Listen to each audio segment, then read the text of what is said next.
네, 안녕하십니까. 법고대통의 치광입니다. 오늘은 말씀이죠. 제가 신문 보도를 보다 보니까 우리나라가 점점 문제가 하나 있는 게 이 아이를 낳는 무슨 출산율이라고 그러죠, 그죠? 출산율이 점점 떨어지고 있대요. 그래가지고 전 세계적으로도 출산율이 가장 낮은 부류의 나라에 속한대요. 근데 저 들판 산판에 있는 예를 들어서 도토리 나무 같은 거 봐요. 무슨 나무 봐요. 생명체들이 하나같이 그 생명체의 사명이 뭐 같아요? 모든 생명체의 사명은 출산이에요. 끊임없이 생산해내는 거예요. 도토리는요, 도토리 나무는 죽을 때까지 계속 뭐죠? 도토리를 만들어요, 안 만들어요? 만들잖아요. 배나무는 죽을 때까지 뭐죠? 계속 배를 생산해내요. 근데 사람들이 꾀가 나가지고 힘들다고, 정말 나라 자체가 여러 가지로 어렵죠. 경제가 어렵고. 그러니까 이게 아이들을 생산해내서 키우고 먹이고 무슨 뭐 이게 힘들잖아요. 교육비도 많이 들고. 그러니까 이게 사실은요, 대자연 우주의 법칙에 역행되는 거예요. 모든 건 다 이게 성주계공하고 생주임이라는 건데, 점점 뭔가 아니 출산이 적어지면 어떨 것 같아요? 점점 문제가 많이 생긴다니까요. 문제가 많이 생길 수밖에 없잖아요. 그리고 또 하나, 이렇게 출산이 점점 적어진 이유 가운데 하나 중요한 게 뭐냐면은, 예전에는 말이죠, 문화가, 우리가 뭐 문화라거나 문명이 이렇게 발달하다 보니까 과거에는 사람이 즐길 수 있는 게 그렇게 많이, 사람에게 즐거움을 주는 대상들이 별로 많지 않았다고요. 그래 안 그래요? 무슨 연극이 있었어요, 영화가 있었어요, 뭐가 있었어요. 별로 재미나는 게 별로 없었거든. 근데 그때는 그러니까 지금보다 훨씬 더 말이죠, 부부가 사랑할 수밖에 없었어요. 환경이 그러니까. 텔레비도 없었잖아요. 그러니까 그저 내 남편은 그저 나의 무덤이다, 내 아내는 정말 평생을 가야 되는 나의 도반이다, 이런 마음가짐 가지고 아내와 남편을 대했거든요. 그러니까 가정이 굉장히 화목했었어요.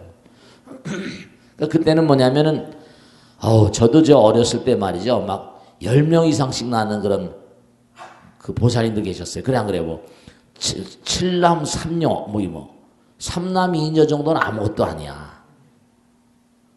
아무것도 아니에요. 몇 남 몇 녀씩 났다니까요. 그러니까 저녁에, 그땐 전기도 없었잖아요. 그러니까 저녁에 우리가 천수경에 나오듯이 1세 동방보라 결도량, 2세 남방 덕청령, 3세 서방 구종토, 4세 벽방 영광당. 지금은 뭐 절도 그런 게 없었습니다만, 옛날에 9시 삼경종만 치면 무조건 다 스님들 잤었고 주무셨고, 일반 사가에서도 옛날에 호롱불 막 등잔불 이런 거 켰었잖아요. 기억이 나세요? 근데 이제는 뭐 전기가 들어와서 밤이고 낮이고 뭐 대낮같이 밝으니까. 근데 예전에는 그저 부부가 금슬이 좋아가지고 아들 딸들을 많이 그렇게 출산을 했었다고. 근데 요즘엔 쾌락의 대상들이 너무나 많아. 즐거움의 대상들이 너무나 많아.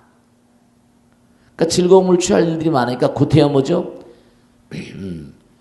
이른바 말하면 부부가 만나는 것은 생산이 그중 큰 목적인데, 이게 본말이 좀 달라져 가지고 섹스라고 해서 관능이라거나 그런 부분만 쏙 빼버리고 아이들 낳는 건 기피해버리거든요. 그리고 인터넷 같은 거 들어보면 뭐라고 그래? 야동이라는 게 너무나 많잖아. 그러니까 남자들이나 여자들이나 말이죠, 그때야 무슨 아기를 낳지 않아도 자기 스스로 마음껏 도락을 그렇게 꾀할 수 있고 쾌락을 꾀할 수 있는 그러한 상황들이 너무나 많은 거예요. 너무나 많은 거야. 문제가 아주 심각한 거죠. 이런 시대는 어떻게 풀어가야 할 것인가? 이런 문제는 말이죠, 어떻게 생각해요? 어떻게 풀어갔으면 좋겠어? 아이를 자꾸만 안 낳는데. 근데 이런 추세는 계속 아마 이어질 겁니다. 그런데 하나의 예를 들면 이런 방법이 있어. 근데도 베트남이나 캄보디아나 뭐 스리랑카나 필리핀 이런 데서 시집 와요, 안 와요? 시집 오죠? 네, 시집 와요.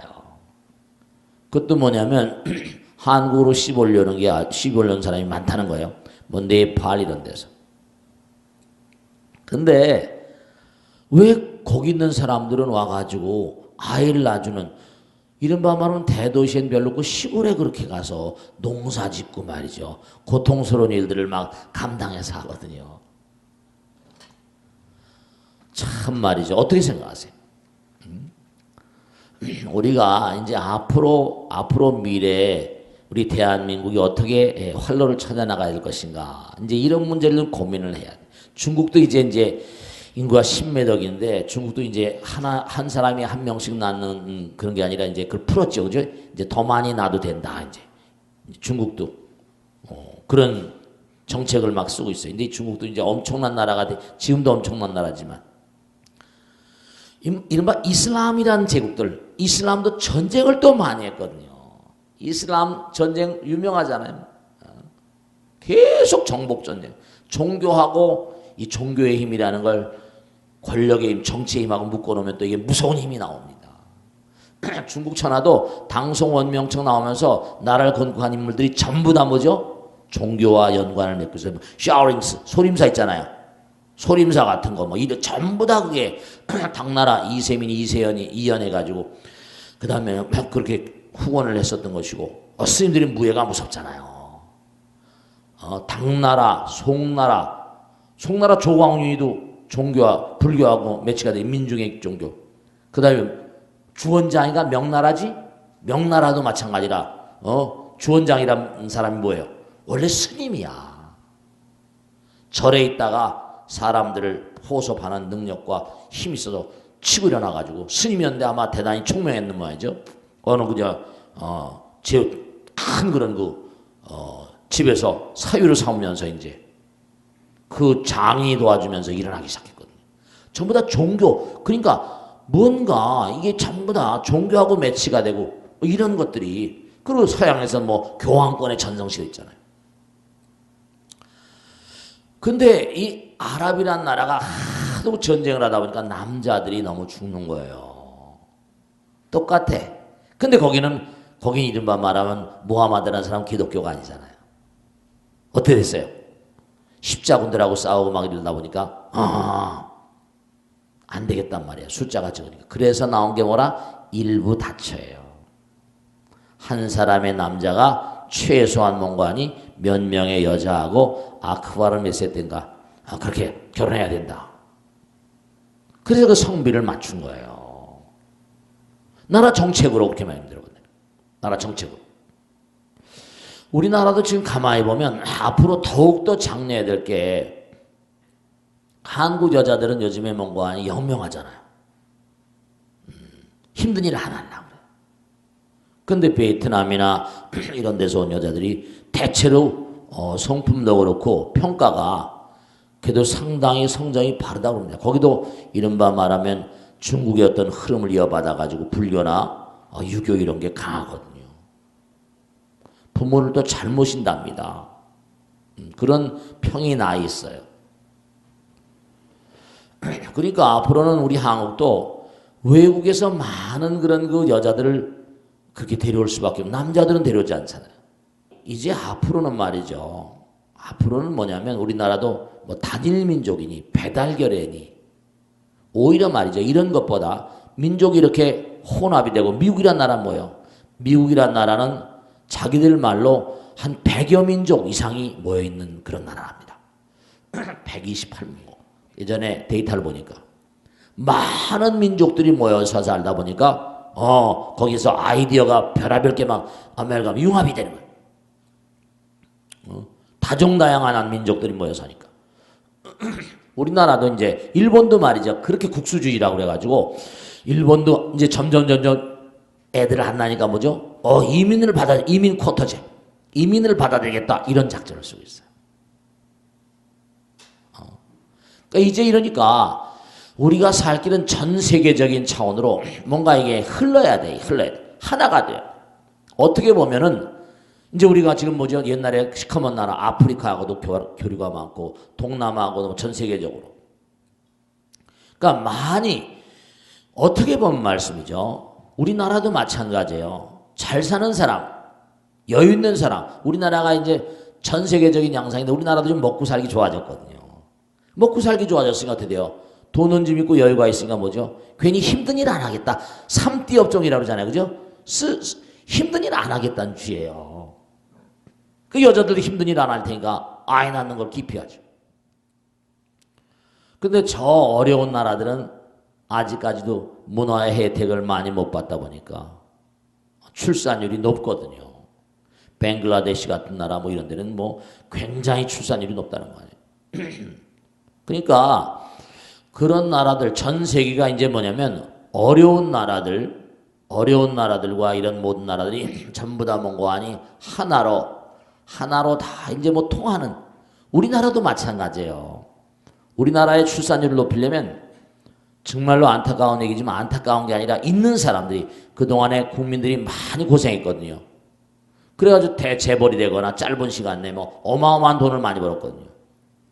그게 사실은 많은 그런 국민들의 희생 속에서 자기들이 돈 번 거예요. 그들이 뭐 세금 부담을 많이 하라고 그러면 힘들지 모르겠지만 같이 이제 먹고 살아요. 같이. 그리고 국가도 뭔가 세금을 많이 내려면 꽁돈 나가는 것 같잖아요. 근데 이제는 나라에서 아이들을 키워줘야 돼. 나라에서. 저 부끄라파 스웨덴이나 뭐 핀란드나 뭐 노르웨이라거나 이쪽 나라 뭐 덴마크 독일 이쪽 보면은 거기도 마찬가지라 출산율이 굉장히 낮았거든요. 근데 어떻게 하는 거 아니? 아이들을 낳으면 나라에서 일체 키워주는 거예요. 세금으로. 나라에서 다 키워주는 거예요. 그러니까 엄마들은 아이를 낳아도 뭔가 아니 나라에서 키워주니까 부담이 확 없는 거죠. 우리나라도 점점 요즘에 복지에 대한 얘기를 많이 하지만 점점 뭔가 아이를 낳게 되면 전부 다 뭐라? 나라에서 키워지는 시스템으로 가요. 사람이 귀중한 줄 알아요. 우리나라 사람은 참 오늘 아침 신문에도 그런 게 나왔던데 뭐가 나왔는 거예요? 안타까운 게 있어요. 학교 같은 데서도 거기 나왔잖아요. 어떤 좀 뭐랄까 장애아예요. 몸이 좀 성칠 않아. 그래서 뭐 여러 가지로 문제가 있으니까 학교를 보냈더니 학교에서 왕따야. 응? 다리도 쩔뚝거리고 손도 뭐 왼손잡이고 뭐 여러 가지로. 그게 왕따를 계속 당하니까 어떻게 돼요? 너무너무 안타까우니까. 미국에 이제 자기 부모 친척 있는 미국을 보낸 거예요. 근데 거기서 너무너무 자긴 장애하니까 할 게 공부밖에 없다. 그래가지고 공부만 해가지고 장학생이 된 거예요. 웬만한 나이가 돼서 한국에 또 살 거니까 한국에 와야 된다고 와서 어렸을 때 가가지고 중학교 때 또 왔는데 또 마찬가지래요. 애들한테 왕따 당하고. 참 안타까운 거죠. 그게 다시 미국으로 가가지고 미국의 대학에 장학생이 돼가지고 하버드 예일 같은데 뭐 합격 NYT 장학생이 되고 말이죠. 그렇다니까요. 많은 나라가 용광로처럼 모여가지고 하나를 새로운 그런 하나의 시스템을 자꾸만 만들어내니까 거긴 뭐 누구 불우하다고 무슨 뭐 지적 장애라고 무슨 뭐 지체 장애라고 뭐 그러지 않아요. 덜하단 말이에요. 참 그리 안타까운 것이 여러분들이 우리나라가 앞으로 출산율 이게 참 작은 일이 아닌데 여러분들한테도 아들 딸들 뭡니까? 우선 제일 문제가 사내 친구들 뭐라? 딸들을 시집을 잘못 가고 결혼을 잘못하잖아요. 며느리를 잘못 맞고. 왜냐하면 결혼하는 것조차 기피하니까. 결혼하는 것조차 기피해요. 혼자가 즐겁다 이거야. 웬만한 직장 가진 여자들은요. 일하는데 그냥 뭐 먹고 사는데 지장이 없으니까 결혼도 안 하고 아이를 안 낳지 말자는 그런 분위기가 아주 팽배해 있습니다. 제가 아는 우리 보살님 딸들 가운데도 40이 다 됐는데도 웬만한 직장 다니고 하니까 외국계 기업 다니고 막 이러니까 시집을 안 가더라고요. 만나서 연애를 해봤는데 눈에 안 차고 그런 게 많아요. 딸내미들도 그렇고 아들내미들도 그렇고 말이죠. 그러니까 앞으로 이 출산율에 대한 문제는 아마 이게 전 세계적인 화두가 될 것 같습니다. 전 세계. 그런데 이제 이른바 미국이라는 사회는 계속 뭐예요? 어렵지만 이민을 받아들이고 그 안에 기회의 땅이라고 그래서. 그러니까 계속 흘러드는 거예요, 인구가. 그러니까 우리나라도 지금 뭐냐면 이게 민족 이동이 아니라 우리나라도 이제 아시아권에서 그걸 먹고 살만하다니까 어떻게 돼요? 계속 흘러들고 있긴 해요. 그 벌써 뭐죠? 다문화 가족. 다문화 가족. 그런 일들이 이게 이 먹고 살기 좋은 데로 이동을 합니다. 문을 확 열어젖히고 많이 받아들여야 될 거예요. 그럴 수밖에 없고, 그래서 이제 다른 게 아니라 우리 이제 엄마 아버지들이 아이들에 대한 자녀들 교육시키면서 보세요. 이게 나이가 웬만한 나이가 돼서 시부 장가를 안 가면 병이 많아집니다. 써야 될 걸 라마르크 용불용설만대로 써야 될 걸 쓰지 않으면은 이게 고장이 나버려요. 그러니까 예를 들어서 여자들이 미혼 여성들이 암이 많은 게 그래서 그렇다니까. 유방암이라거나 뭐 자궁암, 자궁경부암, 난소암 이게 전부가 다 이 시스템 따라 제가 한의학 그래서 하잖아요. 이게 연결돼 있다니까요. 수유를 자꾸만 잊으면 독소나 노폐물이 빠져나가고 하는데, 그러니까 그게 결국은 자기에게 문제를 야기하는 것인데 그런 것들이 말이에요. 그리고 또 하나 아주 안타까운 건 뭐냐면요. 왜 출산율이 떨어지는가? 또 하나 생각할 게 성에너지의 낭비예요. 왜냐? 아까 말씀드린 야동이나 인터넷이나 뭐 채팅이나 별의별 게 많다 보니까 이른바 말하면 성에너지를 계속해서 쓸데없는 데 자꾸만 낭비해 보다 보니까 그게 이제 여러 가지로 문제가 나게 돼 있어요. 나이가 쇠지면 저절로. 그러니까 성에너지를 낭비하니까 아이들이 잘 만들어지잖아요. 소종자증. 그 다음에 생활 리듬이 달라지니까 아주 문제가 많은 것이 저녁에 잠을 자야 되는데 저녁 늦게까지 인터넷 컴퓨터하고 막 난리 치느라고 잠을 안 자요. 이 젊은 친구들이. 그러니까 밤에 잠을 자야지 11시부터 1시 사이에 호르몬이 생성되거든요. 밤에 잠을 자야 돼. 9시부터 보통 뭔가니 새벽 3시까지는 자야 된다는 거 아니에요.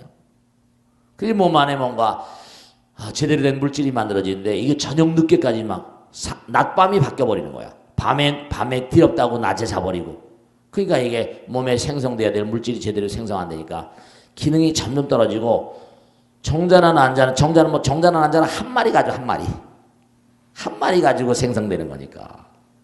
우리가 사는 이 현대 문명 자체가 대단히 불합리하고 부조리인데 이렇게 계속 가다 보면 현대 문명은 뭔가 벽에 부딪힐 가능성이 굉장히 커집니다. 아 뜨거 이제 이렇게 와야지. 아 뜨거. 그래서 뭔가 우리가 자꾸만 이런 걸 계몽을 하고 나라에서 자꾸만 정책적으로 대처를 하고 그리고 또 가정에서 엄마 아버지들이 이런 점에 굉장히 유념을 하고 이렇게 하지 않으면 우리 한국의 이런 문제는 우리는 한국뿐이 아닙니다. 전 세계적으로 문제가 정말로 말이죠. 빈발할 수 있는. 그러니까 독일 같은 나라도 지금 오픈해가지고 그냥 아랍권에서 막 다 받아들이잖아요. 다 받아들여요. 그 이제 거기서 또 다른 문제들이 많이 생겨나는데 이 출산율에 대한 문제라거나 이런 것들은 우리 보살님들 진지하게 아들 딸들에게 말이죠. 뭔가 아들 딸들에게 진지하게 그 중요성을 얘기해주고 그래야 돼요. 아시겠죠?